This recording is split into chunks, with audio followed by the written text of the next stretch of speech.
நல்ல பக்திமானாக இருந்திருப்பாங்க. அவங்களுக்குமே சில நேரங்களில் கஷ்டங்கள் வரும்போது திடீர்னு கடவுள் இருக்கிறாரா, எதுக்கு இப்படி சோதிக்கிறார் அப்படிங்கிற மாதிரி, ஏன் எனக்கு மட்டும் இவ்வளோ கஷ்டம் வருது அப்படிங்கிற மாதிரி.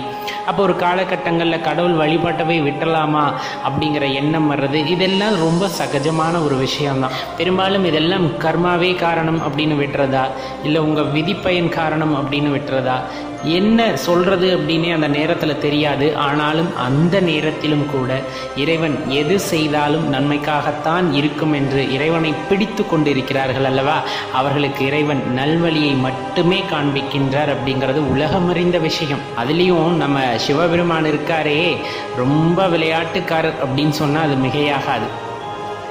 நம்ம எந்த அளவுக்கு பொறுமையாக இருக்கோம் அப்படிங்கிறத சோதித்து கடைசியாக பார்த்தோம் அப்படின்னா, விலை மதிக்க முடியாத அளவிற்கான பேறுகளை நமக்கு கொடுப்பவர் அப்படின்னா அது இல்லாமல் அந்த சிவபெருமான் மட்டும்தான்.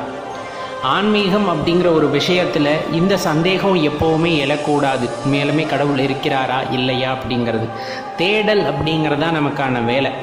எப்படி அப்படின்னு பார்த்தோன்னா, இப்போ நம்ம பாலை கொண்டு போய் ஒரு இடத்துல வச்சு இது என்னன்னு கேட்டால் நம்ம என்ன சொல்லுவோம் அப்படின்னா, பால் அப்படிங்கிறத நம்ம உறுதியாக சொல்ல முடியும். அதுக்குள்ளே வெண்ணெய் இருக்கா அப்படின்னு கேட்டால் பார்த்ததுமே வெண்ணெய் கண்ணுக்கு தெரியாது. இதுக்குள்ளே நெய் உறைந்திருக்கிறதா அப்படின்னா பார்த்ததுமே அதில் நெய் உறைந்திருப்பது தெரியாது. அதை பல பக்குவ நிலைகளை கடந்த பின்னர் தான் பால் வெண்ணெயாகி அதன் பின்னர் அது நெய்யாக மாற்றமடைகின்றது. அப்போ கெட்டுப்போகாத நெய் ஆகப்பட்டது கெட்டு போகக்கூடிய பாலில் இருக்கிறது அப்படிங்கும்போது கண்டிப்பாக இறைவனாகப்பட்டவர் இங்கு தான் இருக்கிறார் அப்படிங்கிறத நம்ம உணர்ந்துக்கணும்.